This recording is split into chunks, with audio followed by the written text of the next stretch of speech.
Good morning. We are going to continue preparing for the exam, which is on Wednesday, right here at the usual time, usual place. And just remember, we'll have the usual class period, and there's another class after us, so about the most time you'll have is about 70 minutes. And then on Friday, we will move on to the next chapter, chapter 7, and start reading in the middle of the chapter, section 7.10 about electrical stimulation. That's where we'll pick up in chapter 7, but we'll eventually cover most of chapter 7.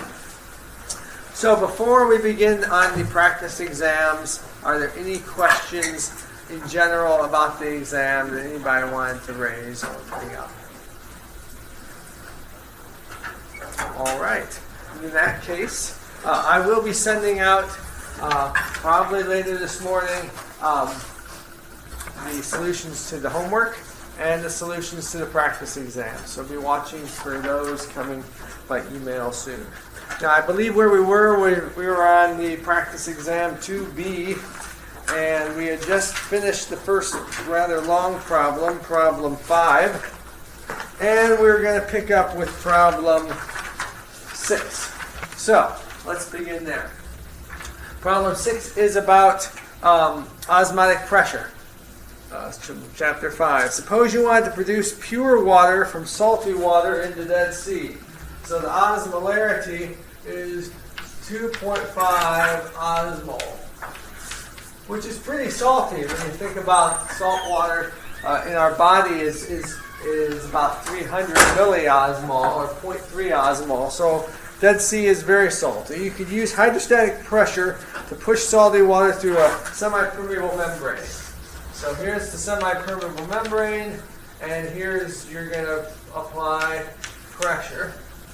And so this is the salty water. This is the pure water. And you're going to use a reverse. This is called reverse osmosis. And it says the hydrostatic pressure must be greater than what value in atmospheres. So how much pressure do you have to put? How would you find that? How would you find that? We'll put a little spigot out here. Here's where the water is going to come out that you're going to drink, the fresh water. This is the water you put in from the Dead Sea. You're going to push it, it goes through, but it's semi-permeable, so all the ions won't go through. So let's have somebody give me a hand here. Lily, why don't we start with you? What would you do with this problem?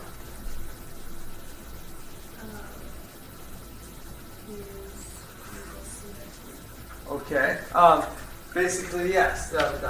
Usually we use pi for osmotic pressure is CRT. The idea is that water would actually go the opposite direction and be sucked in here by osmotic pressure. But if you apply a hydrostatic pressure large enough to completely buck that, and in fact slightly larger, you can push the water through. So you got to have this. This is the von Hoff's law. This is one of the equations you're supposed to know for the exam. And if you've forgotten it, this is really the ideal gas law. PV, with the V being coming over here in the denominator to give you concentration, which is number of moles RT. So, what do? We are going to use this equation, and the R value is given in the problem. You don't have to memorize all these. The concentration is going to be 2.5, and an osmol is really a mole per liter, times R, which is given to you as 0.082 liter atmosphere per mole degree K. And the temperature is given as 27 degrees Celsius. So what do we use for the temperature? We're going to have to convert that to Kelvin, because remember, when you're using this law, it has to be an absolute temperature. So it's 273 plus 27, or 300, so you have 300 Kelvin. Now, one thing I note is that I didn't actually tell you what the conversion was between Celsius and Kelvin at the top of the first page or in the problem. If you asked me that, on the exam, I would probably give it to you because I'm not insisting that you remember that number, but it's a handy number to remember, 273. And if you do that calculation, it'll come out, the kelvins will cancel, the moles per liter will cancel, and it just comes out in atmospheres, and you get 62 atmospheres. So this isn't simple. You have to press pretty hard, but if you can press hard and you have the right membrane in there, you can just create fresh water from even extremely salty water using this method. All right. So that was an example from chapter 5. Okay, chapter 6. The next, let's see which chapter. I don't remember which chapter this is from, but problem 7 is going to be a combination of diffusion and convection, similar to what we did in class. So let's look and see what this is. Okay. You're given this equation. So this is not an equation you're expected to remember. But there's diffusion, that part you should remember, and plus a convection, which you're not have to remember, but it's a handy thing to remember that speed times concentration is how much you're really moving, how many molecules per area per unit of time is moving in convection. And you're going to push it through a one-dimensional pipe. So let's just kind of draw a picture of what we have here. Here's x. And x equals to 0, x equals to L, and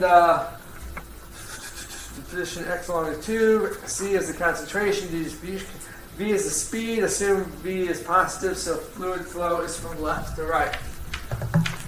So you have something that looks like that. Assume J, D, and V are all constant, and at the left end of the tube, the concentration is C0, and at the right end, the concentration is 0.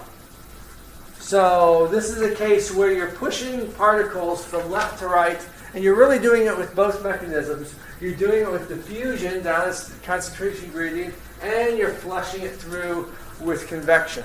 So they aren't opposing each other, they're really working together. And part A says, derive an expression for C of x. And I'm going to use the method of guess and check, and as usual, I will give you the guess, which in this case is A, x over lambda plus b. Where a, b, and lambda are all constants. What do you do at this point? What are you going to do to really determine what a and b and lambda are? We can use boundary conditions. Usually we do one thing before boundary conditions, though. Yeah. Let's plug it into the differential equation first, and then we'll use boundary conditions second. So, J is a constant, equals minus D. We have to take the derivative of this expression with respect to x. I have a typo. It's not a typo here, but a typo on the board. This is e to the x over lambda. Maybe that's why you guys are hesitating to speak. We're going to take the derivative of this thing with respect to x. You're going to have your a, and you're going to get your lambda through the chain rule, and you're going to get an exponential back. The derivative of the exponential is the exponential. And the derivative of b is just a constant. So that is this term plus v times c. That's just v times this. So v, a, e to the minus x, e to the minus or plus. It was plus. Either x over lambda plus b v. And that is what you get. Now, what can you learn from this? What is it that you can learn? This has to be true at all x. Remember, when you stick it in the differential equation, it has to be true at every value of x. So what does that mean about your solution? VB equals J. Okay. There are two terms here that are constant terms, J and VB. So J equals BV is one relationship. Both J and B were unknown constants, so at this point we just say that that's one relationship between the two unknown constants. What else do you learn? What do you learn from the exponentials? dA over lambda equals dA. dA over lambda with a minus sign plus VA equals 0, or in other words, the A's cancel, and you get that V is equal to D over lambda. If we're trying to find lambda, that's lambda is equal to D over V. So we figured out what lambda was, one of our constants in the guess, but we don't figure out what A is, and we figured out what B is in terms of J, a relationship between B and J. So that's what we've gotten so far. We now know that C of x is equal to A e to the x over lambda, which is D over V, plus B, which I'm going to write as J over V because I prefer to solve things now in terms of J, is our expression. We still don't know A, and we don't know really what J is. Yes? What happened after you plugged in the differentiation for J? When you said J is equal to 0. Well, J is just on this side. Sorry, I understand that. I don't understand the thing below that. Here? This no, is No, one no, below. one thing below. dA over lambda plus There we go. VA Yeah, exactly. equals 0. They're just this. the constants. Okay. All the terms that involve exponentials have to be same. There's no exponential on this side. So all these terms have to equal 0 on this side. So you get 0 equals, and what's the term? You got a dA over lambda, and the exponential, which will cancel out, plus, it's a plus sign, VA times the exponential. And all that over on this side, there's no exponential, so it's 0. So you could put in an intermediate step, and you could just say that this whole thing has to equal 0 because there's no exponential on this side. Because it's true at all values of x. So it has to, all the exponential terms have to be equal on both sides. All the constant terms have to equal on both sides. Good? All right. So now, what do we do? Let's do your trick back there. Let's apply our boundary conditions. At x equals to 0, the concentration is C0. And that's e to the 0, which is 1, plus j over v. And at x equals to L, the concentration is 0. So the concentration is 0, but now we pick up this more complicated thing. Plus j over v. All right, so this is two equations and two unknowns. Now this is true at this particular point. So we can't separate the exponentials from the constants. It just has to be a true statement. All right, so what we want to do now is we want to solve for A and J. So how's the best way to do it? I didn't work it all out on my answer sheet. I just gave the solution, but I can imagine multiplying the first equation by e to the minus L over d over v equals A e to the minus L d over v plus j over v e to the minus L d over v. And the second equation, writing it down as it is. E to the, actually, that's not the best strategy. The best strategy is to multiply by plus. Because now these two will be the same, and I can subtract them off.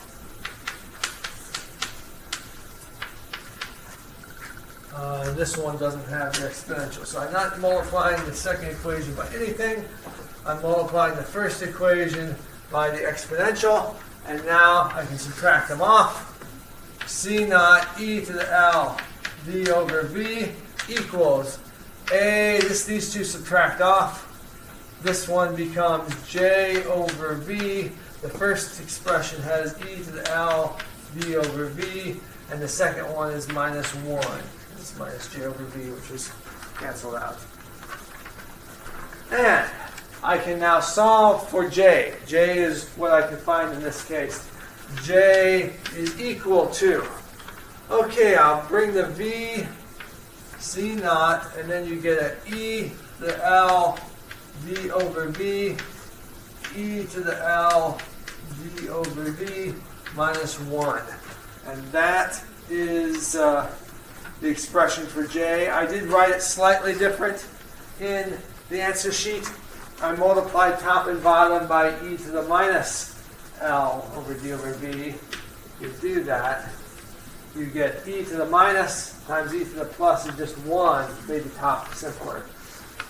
Made E to the minus times E to the plus, made this 1 minus E to the minus L D over V. Either of those expressions would have been just fine for the solution. So J.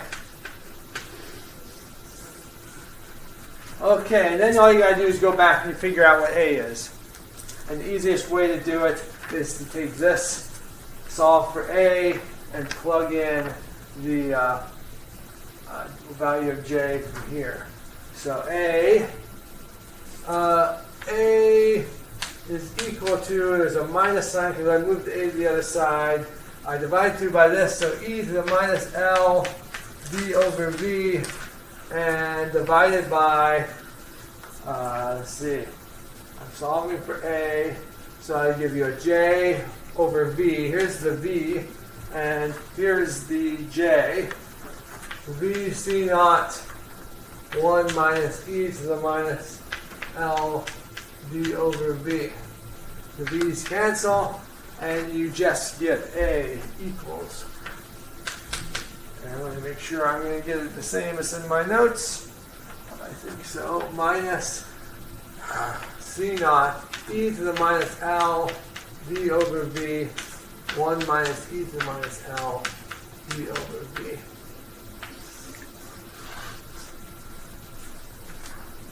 All right. So if I've done everything correctly, we can now find an expression, because one of the things we were asked to do is evaluate your expression. Derive an expression for C of x. Okay, C of x was A times the exponential plus B.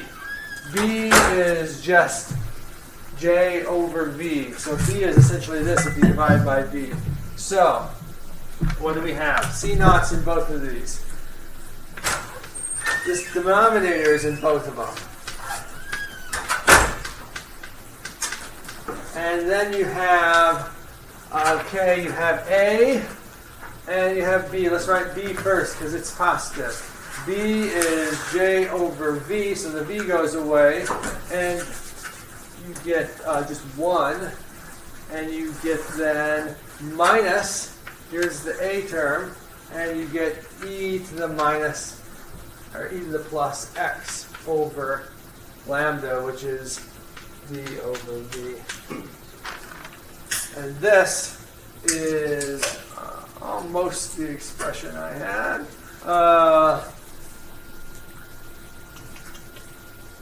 I have multiplied through by, oh boy. Doing that's a lot to write down. It's a lot to write down. It's kind of a difficult problem. I'm a little bit trying to find where my solution went wrong.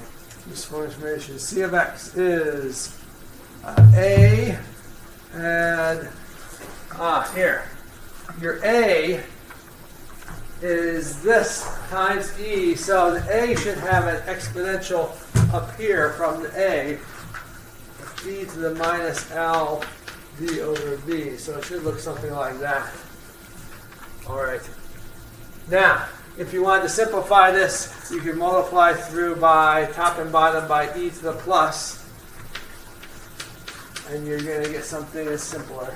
C naught E to the plus L D over V minus, and E to the plus and E to the minus will cancel, E to the X D over V, E to the plus L D over V minus E, and this becomes E to the plus or 1.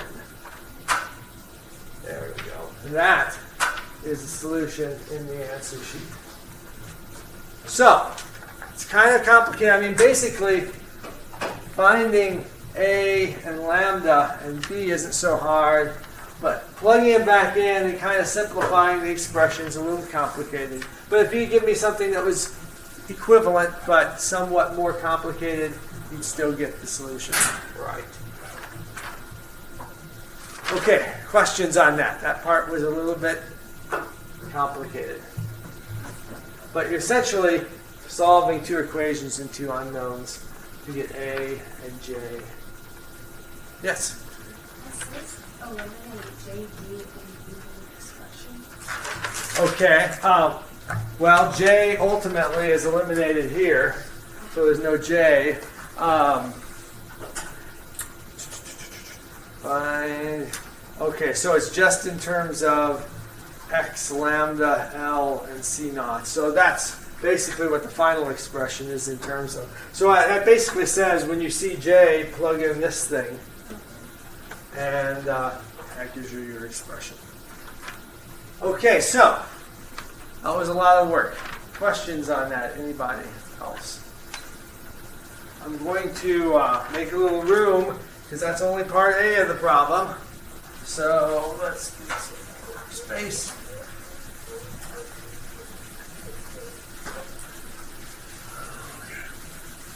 Keep the solution. Now, find expressions for J, which we, there, that is J. There must be an equal sign here that I didn't write down. Find expressions for J in terms of V, D, L, and C naught. That's essentially what that is. Determine what J is equal to in the limits. L, much less than lambda. When L is very small, much less than lambda, which in other words is, lambda, remember, is D over V.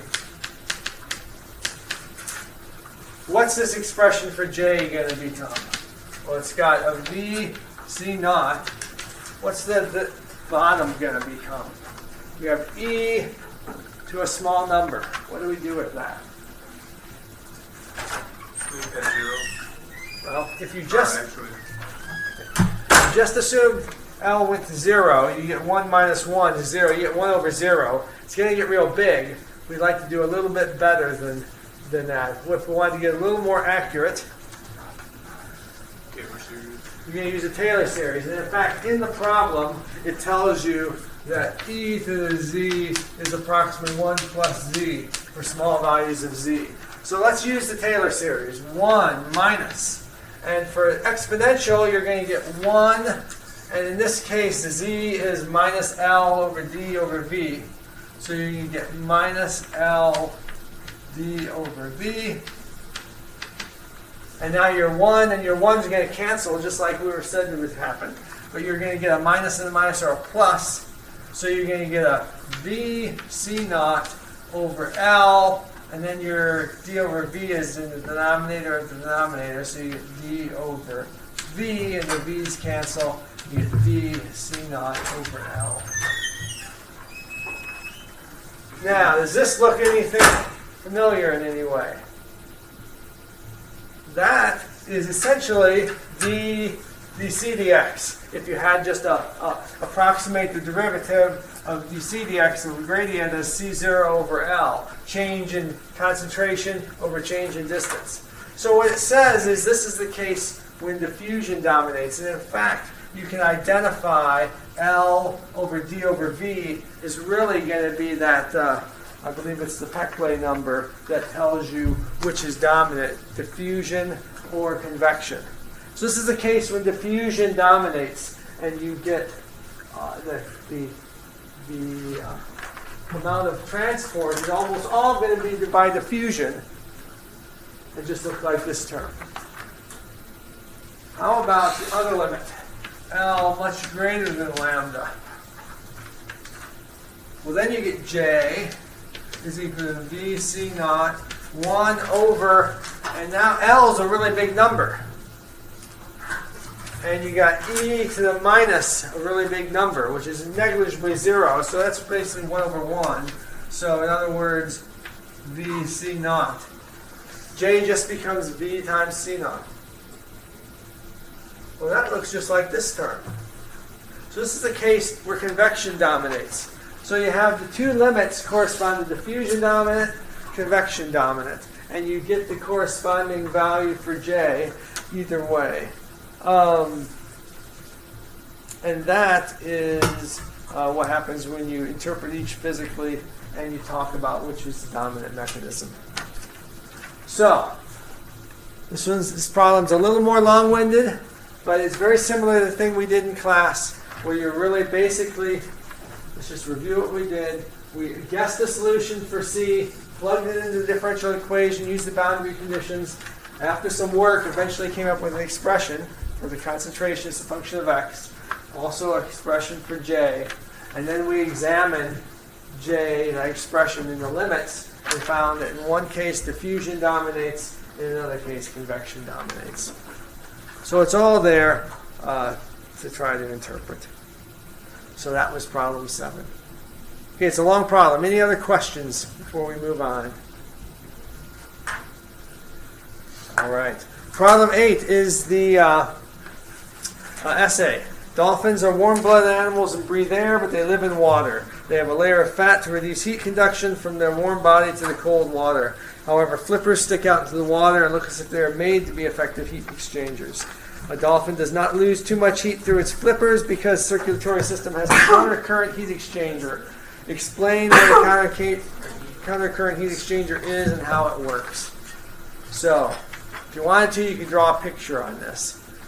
What would you do if you were trying to explain how countercurrent heat exchanger works? Draw an artery going away and a vein coming back. Okay, so an artery here, and the blood, this is the warm body, I'll just call it hot. So the blood's going down. What happens on the other, what else is there? The capillary kind of going under and around, Okay. up into the vein, bringing the cooler blood from the water back up to the body to be heated. Okay, so by the time it goes to the capillary, things get very cold. It basically gets the same temperature as the surrounding water. This cold blood comes up back into the artery to be heated. But then there's one more aspect of it you want to make sure you have. What else can happen? The energy flow between the artery to the vein. You can exchange energy, exchange heat between the artery and the vein. This has two advantages. First of all, you're pre-cooling the hot arterial blood, so it cools off when it gets down here. That way you're not dumping a bunch of really hot blood into the water, which then you have to heat back up. And you're pre-warming the blood that comes out of the capillaries. You're heating it up in this way so you don't have to do all the heating up in the body. Most of the heating's done by interacting with the vein. So this is a classic countercurrent heat mechanism. So what I wrote on here is my little essay is blood flows outward through an artery and inward through a vein, and they are close contact with each other so they exchange heat. The hot blood in the artery is pre-cooled by the cool blood in the vein. The cold blood in the vein is pre-warmed by the warm blood in the artery. The result is there is only a very small temperature gradient between the blood in the capillaries and the seawater, because this has been cooled off. Only a small temperature gradient, reducing the heat loss. So that's the idea with countercurrent heat exchange. If you somehow put a thermal insulator in here like this, it would ruin the whole effect and you'd lose a lot more heat out to the water. All right, so that is practice exam 2B. And what we'll do is we still have one more to go. Before I start in on this one, any last general questions about the exam that people wanted to ask? I want to make sure those are top priority. Okay. All right, so short answer. So we'll start over here with you. An ill person is sometimes fed intravenously with isotonic glucose. What does isotonic mean in this case? And why is it important that the glucose be isotonic?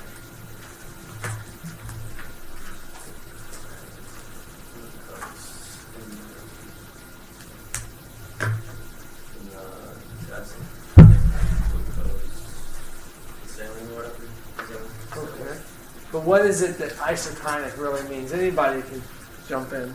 isotonic, yes. It exerts no pressure on the cell wall through osmosis. That's right. It's got essentially the same osmotic pressure as saline would. So you have your blood has a standard osmotic pressure of 300 milliosmol. So what you do is you stick in 300 milliosmol of glucose, and you get rid of all the sodium and chlorine. Yes. So what if I said the equal concentration? If you Is said that correct or not? it's not technically correct, because remember the concentration in saline is 150 millimolar sodium, 150 millimolar chlorine. Together gives you 300 millimolar osmoles in osmotic strength. So I'd have to say, what did you mean? Did you mean the same concentration as glucose is the same as sodium, or did you mean same concentration? I would say as glucose, like just focus on glucose. Okay, glucose should not be the same as sodium. It should be the same as the sodium plus the chlorine. And that's the part where I'd have a little trouble parsing out what exactly your answer was. If you said same concentration as the sum of the sodium and chlorine in saline, you'd have it right. If you said same concentration as in saline, then it's a little ambiguous. If you said the same osmolarity as in saline, you'd have it right. So there's some little shades of meaning there. You want to be a little bit careful, but that's the basic idea. So it's important that it be isotonic, because otherwise you'd be dumping stuff into the body that has a different osmotic pressure, and you're going to screw up a lot of the whole feedback systems to try to maintain the osmotic pressure constant. So you can get away with pure glucose as long as you have that 300 millimole. The problem didn't ask you for exactly how much glucose to then put in, but it's just a short answer problem. Okay, 2, the heat equation governing heat conduction looks like what other equation we studied this semester? Brett, what do you think? What? The heat equation looked like what other equation that we studied in this semester? The heat equation, like the diffusion equation. Exactly. The answer is the diffusion equation. The two are essentially identical. Sometimes you have to worry about the source terms, and sometimes you'd see a source term depending whether there's a source of heat or a source of diffusion, but the equations themselves are the same equation. Okay, at rest, an axon is permeable to sodium or potassium? Potassium. Potassium at rest. During the action potential, sodium comes in, but at rest, if you're given the choice between those two and only those two, it's definitely potassium. Now, you don't have to memorize a bunch of numbers, but kT over E, that's what goes in the Nernst equation, which is one of the equations you're supposed to remember. So, voltage was kT over E times the log of a concentration ratio. What is this out front? How big is that? Now notice it has to have units of voltage, and it does if you work it out. You can either plug numbers in, but I don't really give you all the numbers to plug in, or you can just kind of remember roughly how big this is. I gave you 4 choices: 25 millivolts, 2.5 millivolts, 0.25 millivolts, or 0.025 millivolts. Of those 4 choices, 25, 2.5, 0.25, and 0.025, what is kT over E? 25. Because remember that a typical resting potential is maybe about 70 millivolts, and that has a concentration gradient here. These logarithms don't differ that much from 1, so it might be 2 or 3 times that. So these voltages tend to be on the order of some small multiple of 25 millivolts. Yes. Wasn't the ratio kT over Q? Yup, Q, E, okay. If you had asked me that on the exam, I would have told you E is the charge, the fundamental unit of electric charge. Basically, the charge is E in this case. Sometimes Q usually stands for a general charge. E usually is used specifically for the charge of a single electron or single proton, its magnitude of the charge. In this case, potassium or most ions, if you're singly charged ions, they're the same thing. So E is, let's same as Q. And like I said, if you asked me in an exam, I would certainly tell you that. Are we not going to be getting into concepts from that exam? Okay, I guess. You know, sometimes I run out of questions. If you had said this is not fair because you didn't give me the constants, I would probably give you the constants. But the idea is that you ought to be able to reason this out just from the Nernst equation, even if you didn't have the constants. So yeah, I don't think that issue is going to come up on the exam. Like I said, you try to make 4 exams, 1 real and 3 practice, and sometimes you throw in questions that may have a little bit funny. I try to make sure that a little bit of funny ones are on the practice exams. Okay. All right?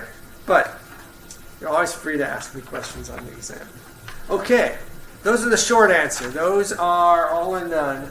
Now let us look at the next question. The next question is, it's almost like a short answer question, but there's, maybe 15 parts to it. But each part's pretty easy. Let me just write the equation up here.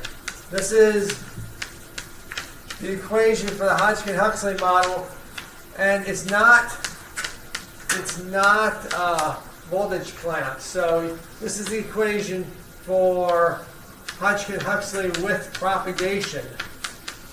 And let me get all this up here, because this is one of the equations you don't have to memorize.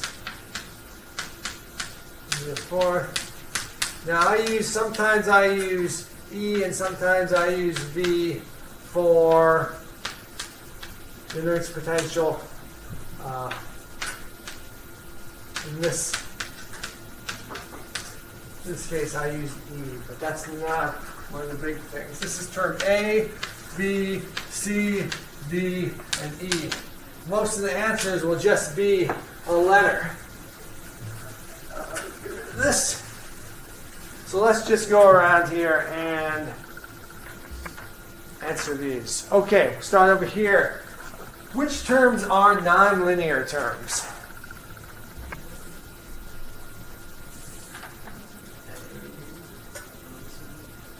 Well, usually a derivative like this would be considered a linear term. The idea of linear is if you take sum of the solutions, and each term in the sum is also a solution. So derivatives tend to be linear operators, whereas a square of a derivative would be a nonlinear. Where do you see something that's nonlinear? C and D, because you're n cubed and you're n to the 4th. So really the answer for which terms are nonlinear are C and D. This is a nonlinear differential equation, and it's mainly nonlinear, at least this equation is nonlinear, because of the m cubed and the n to the 4th. Okay. Rita, which term corresponds to charging and discharging the membrane capacitance?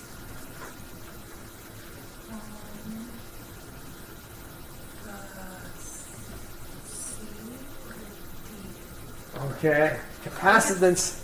Do you know which symbol in the expression is for capacitance? Right there. This is the membrane capacitance term. So it's a little confusing because that's the C for capacitance and that's the C for the term. But it's actually term B is the membrane capacitance term. So which term corresponds to discharging and discharging the capacitance is term B. Brett, which 2 terms give you the diffusion equation? This is the same thing you answered before. A and B. A and B gives you the diffusion equation. If you know everything else, it's just purely the diffusion equation. Okay, Matt. If Vm is uniform in space, which term's 0? A. It's got derivatives with respect to x, space, so it's 0. Okay, if Vm's a steady state, what's... It's Trevor. You're Trevor, right? Yeah, which term is 0 if it's a steady state?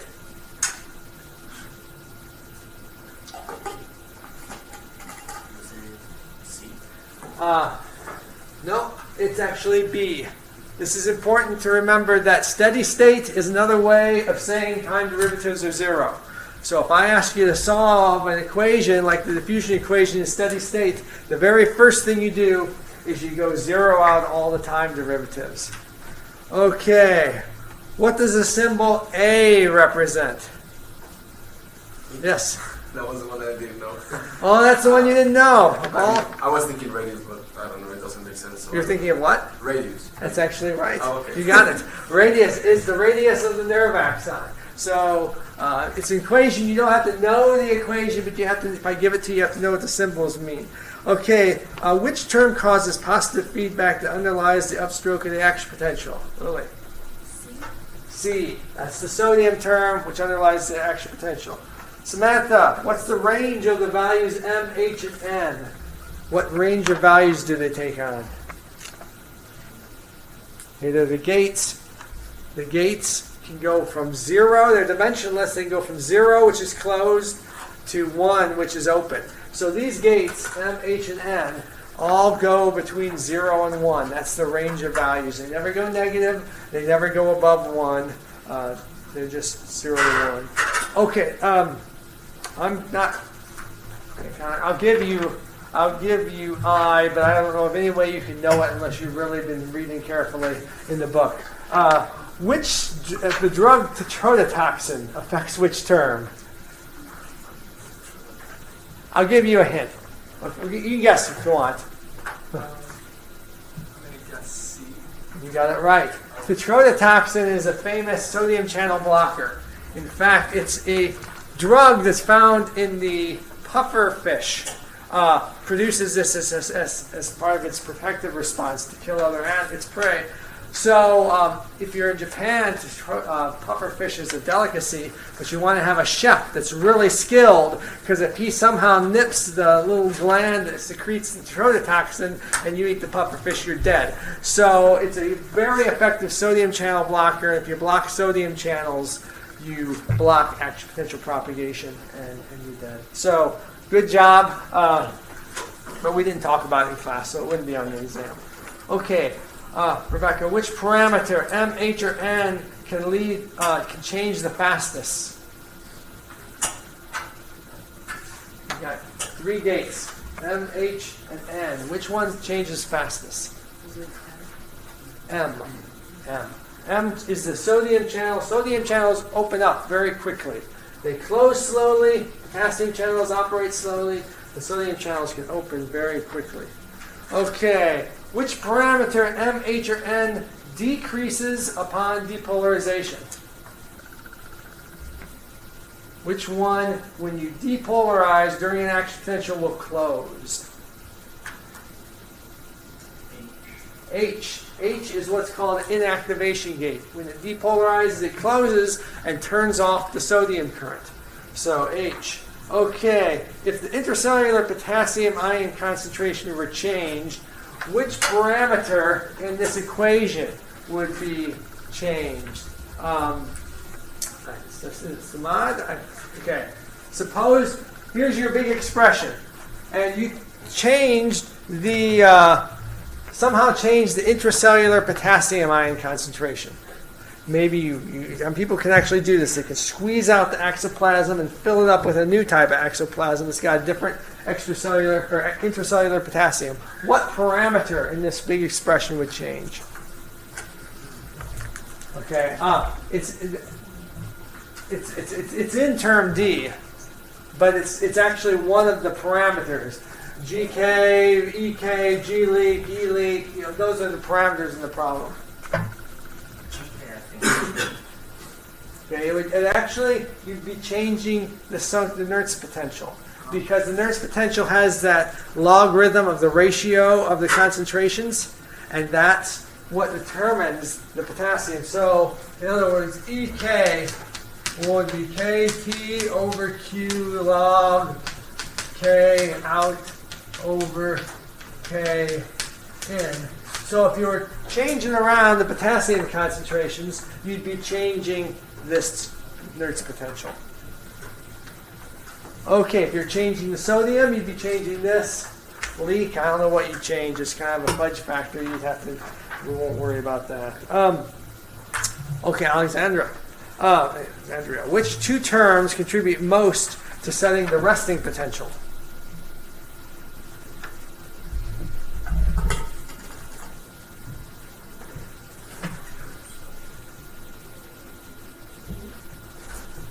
is one of the terms. There's two terms. There's a competition between two terms. So it's E and what? Not B. At rest, you're in steady state. And at rest, you're basically uniform along the axon.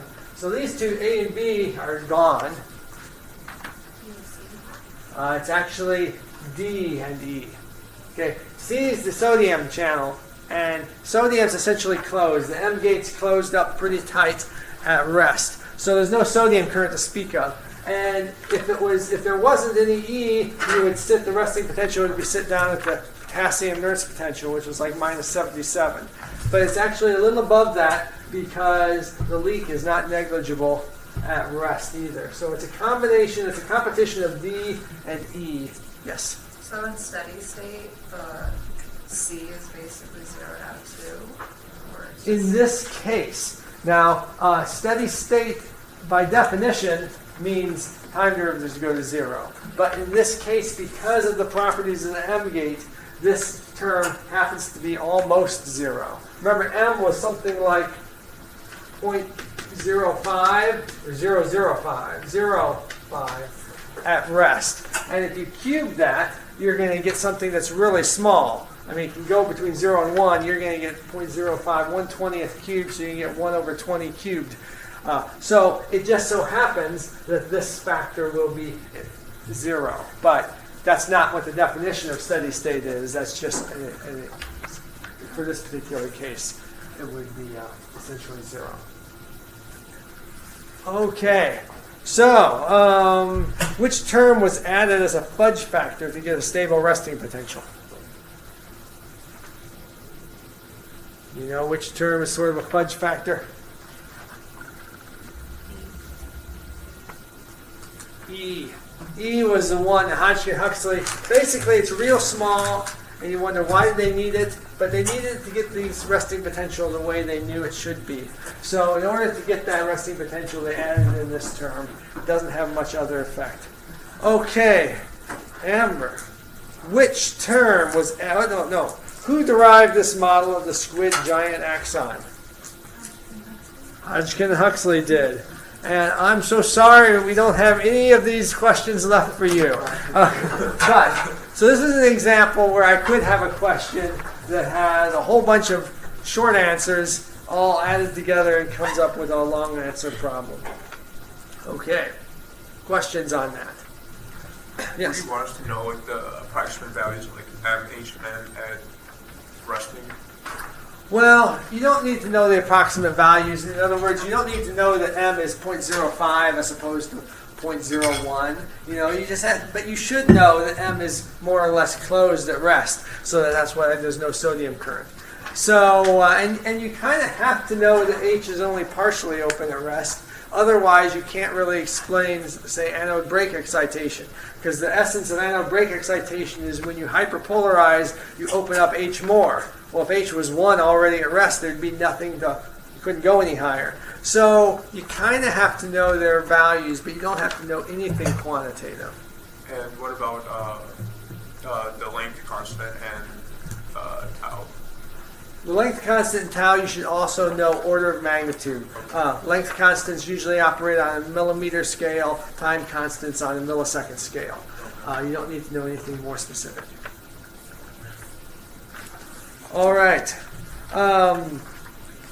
Next problem, 6. Let's see. We've got a little bit of time left here.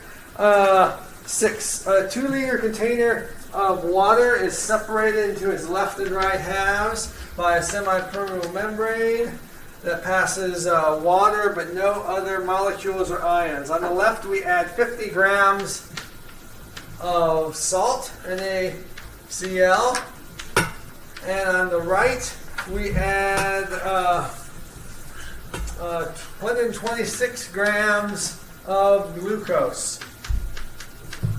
Now I give you molecular weights of these various things. And I want to know which way will the water move, left to right or right to left. So in other words, you're going to have water could cross the membrane one way or the other. Which way is it going to tend to move and why? Yes? I was thinking right to left because the right side has the bigger concentration. Okay, that's good reasoning because the right side, if the right side concentration is bigger, you'd expect water to come in by osmosis. Water always goes into the region with higher concentration. However, this is grams, not concentration. And to really get concentration, you have to calculate the number of molecules that correspond to grams. In other words, these have different molecular weights so that you can't just go by the mass of the molecule. You have to really go by, like you said, the concentration. Yeah, my mistake. So it's okay. It's just you had the right idea. It's just you have to, there's that one additional step. So what you have to do is you have to calculate the, you have 50 grams of sodium chloride and the molecular weight is going to be 58.5 grams per mole. So you end up having 0.85 moles over on this side. But sodium and chloride split into sodium and chloride atoms. So you have really 0.85 moles of each. So the total would be 1.7 mole. On this side, you have 126 grams, but the molecular weight of this is 180 grams per mole. So you have 126 grams, you end up with 0.7 mole. So now, picture looks a little different. It's mainly because of this really high molecular weight of sugar. Sugar has a lot more atoms, a lot more mass than sodium and chloride. So it turns out that this side is really the side with the highest concentration. And therefore you would expect water to go like that. And I organized this problem so even if you forgot to do the factor of 2, you still get water going in the right direction, but you might lose a few points just because of the question of why you didn't quite remember everything. But that's the idea, yes? So it's sort of reversed in terms of the moles. It goes from the higher value, it goes from the lower value to the higher value. It goes from, the water goes from, it goes into the region that has the higher concentration. So water tends to get sucked in. Just as if you have a big pure water and you had real salty water, the water would basically get sucked into the salty side. It goes into the region with the higher concentration. But the thing that's interesting is that you had to put fewer grams in, you still get higher concentration. Alrighty. Now let's do problem number 7. And problem 7 is probably, it's one of these questions where it uses spherical coordinates, and I wouldn't do that to you on the actual exam, but like I said, I ran out of good questions. This would be a perfectly legitimate question in just X, but when I deal with R, it's a little bit, I gave you everything you needed, so it's not real unfair, but you won't have spherical coordinates on the exam. Okay, so consider a sphere of radius R that absorbs any particles that reach it. So, in other words, it maintains the concentration right here at the edge, 0. But there's a lot of this, you got a long ways away, the concentration is C0. So, suppose this is oxygen. Oxygen is in the extracellular fluid at C0, but somehow this cell absorbs the oxygen and maintains the concentration right in its boundary equal to 0. In the region R, little r, which will be this region, so big R less than infinity, so that's this region outside the cell, the particles are not created or destroyed. So this is just extracellular space, there's no metabolism going on, simply diffuse. In spherical coordinates, this is the diffusion equation. D, and here's where you put in the second derivative with respect to x, but in spherical coordinates, it gets a little more complicated.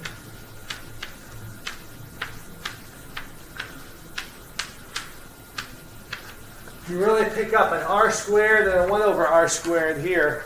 One's inside the derivative, one's outside. That's the part that gets complicated. Otherwise, if you ignored this and this, it's just second derivative is exactly the diffusion equation. So, part A says, solve the steady state diffusion equation by the method of guess and check. Okay, steady state diffusion equation. What does that mean? Steady state. Means this goes to 0. Immediately, whenever you see steady state. So you're solving this equation. 0 equals, you can divide through by d. So you're really solving 1 over r squared. And you can use total derivatives now because there's no time. You're solving that equation. There's only one term. And the concentration, guess and check. C is going to be A plus BR plus E over R. You got 3 terms in your guess. You won't have to make guesses. I'll give you any guesses. What's the first thing you do?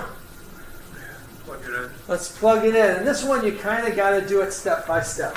Easiest way I know is first calculate dc dr. So the derivative of A is just 0. The derivative of R is just 1, so you get B. The derivative of 1 over R is what? What's the derivative of 1 over R? R to the minus 1. Negative 1 over r squared. Negative 1 over r squared. So E over r squared. That's what the derivative is. Now you got to multiply that by r squared.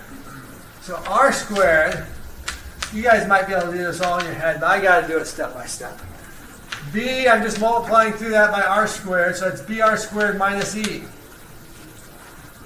Just multiplied by r squared. Now, I take the derivative of that. d dr of r squared dc dr. Well, that's just the derivative of this piece. Derivative of r squared is 2r. 2br. Derivative of E is 0. And then you have to take 1 over r squared. Okay, so d dr r squared dc dr equals 1 over r squared of this thing is, just use your 2b over r, divided through by r squared. And that whole thing is 0. So what's that tell you? B equals 0. That tells you in this problem, b is equal to 0. So this was not a solution. I threw it in there, but it actually doesn't, you can't contribute. So you're left with just this concentration is now A plus E over R. But both of those two terms worked. So now what do? Boundaries. Now it's time for the boundary conditions. One condition is that when little r is equal to big R, C is equal to 0.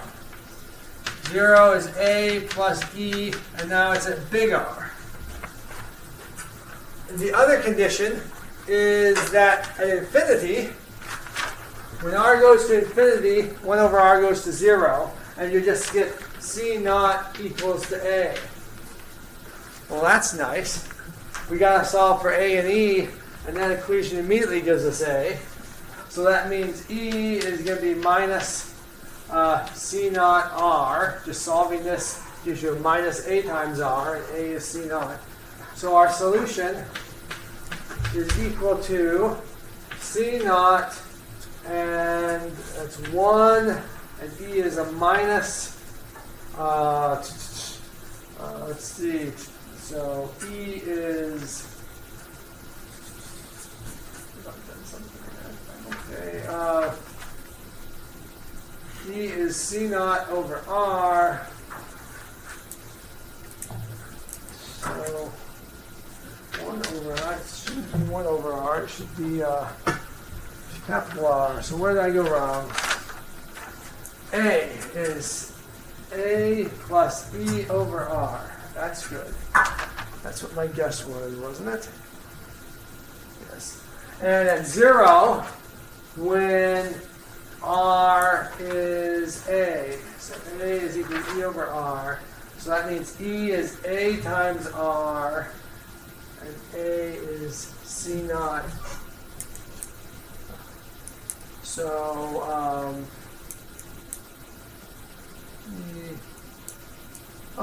this E is R. Okay, I don't know what I'm doing. Here I have C is equal to A plus E over R. You factored out the C naught, so that A became 1. You factored out the C naught, you still have a minus R. I don't know why I couldn't figure that out a second ago. The R stays inside. We didn't factor it out yet, so that's why. You get this expression. Okay, let me just add a little note. Why was I so bothered? Because this is dimensionless. So this term had to be dimensionless. And for some reason I was forgetting about my R. I was getting 1 over R.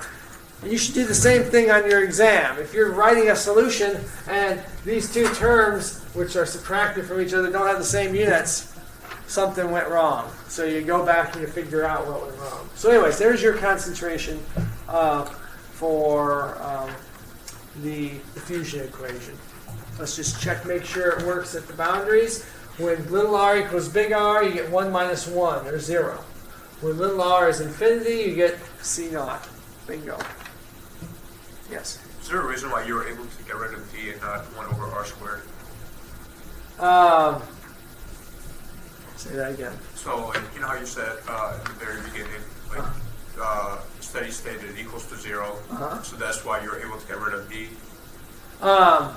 Well, steady Just divide state, it out by D, right? getting rid of B, there's two things. First of all, steady state gave you 0, and then you plugged in your guess into your differential equation, and you worked it out, and you came to the conclusion that B had No, no, 0. not B, D. D. D, how you divided D out. Oh, here. Yeah. Why were you not able to multiply by R squared to get rid of that? Or were you able to? You could have multiplied by R squared here, and you would have gotten to this point and set that to 0, and you would have still said B is equal to 0. Okay. But is that allowed though? Not, or is it part of, for instance, like R? Like you're selling everything in terms of R. We're in this region, big R to infinity, so we exclude the origin, so you can divide out by R's and it's not a problem. If you were actually included R equals 0 in the region you were analyzing, then a mathematician would say you have to be more careful. But for our case, I could have just multiplied through by R squared and skipped that step. And there was also wanted to determine the number of molecules per unit time absorbed by the absorber. Okay. So J is the number of molecules per unit time, per unit space, per unit area. Okay? That's what J is. If you wanted to find the total number of molecules that are getting sucked up by this thing, you would calculate J. Here you have C, so you can calculate J. And then you would multiply by area, which would be 4 pi r squared, the area of the cell. And that would give you the total number of per unit time that are getting sucked in. I'm going to leave that for the solution sheet. But you can calculate it. The answer comes out to be 4 pi dr C naught. That's the number of molecules per unit time that's getting absorbed by this cell. Okay, finally the essay question. Brief essay about Hodgkin and Huxley. Include the nationality, approximate years they worked, main scientific accomplishments, blah, blah, blah. Not really a history test, so I probably wouldn't ask you a history question on the exam, but Hodgkin and Huxley were English. They worked in the mid-30s to mid-50s. They both halted their research during World War II, then came back to it. They did their voltage clamp studies on nerve axons, then until they could describe nerve conduction. Got the Nobel Prize for their work. So those are the practice exams. That's all I got to give you, unless there's any final questions. Otherwise, try to be here on time on Wednesday, and we will take the exam. Okay, see you then.